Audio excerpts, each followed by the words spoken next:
Ces vieux gréements sont placés sous la protection toute symbolique de la bonne mère. De véritables musées flottants qui ont une valeur inestimable. La première sortie s'effectue par une légère brise thermique. Des conditions idéales.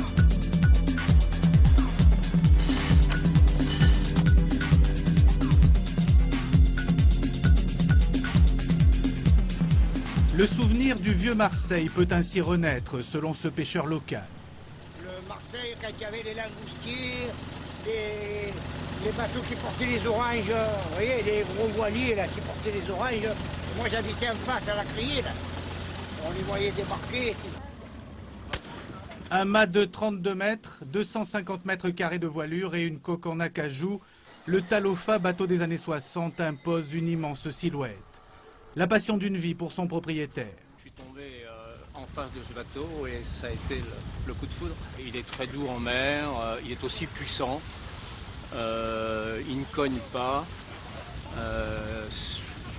On retrouve d'autres sensations sur des bateaux modernes, mais ça c'est assez exceptionnel. Ici, pas de record de vitesse, mais l'équipage est tout de même sous pression. Il faut à tout prix éviter la fausse manœuvre. La moindre casse peut avoir de graves conséquences. Quand on borde au passage d'une bouée, vous faites gaffe de ne pas les triper dans les barres de flèche. Je dirais pas que c'est des bateaux de collection, mais pratiquement c'est des bateaux classiques Talofa est un bateau qui a une quarantaine d'années maintenant. Donc c'est des bateaux qu'il faut mener avec une certaine politesse, d'une certaine façon. Ces vieux gréements permettent à Marseille de renouer avec sa vieille tradition nautique.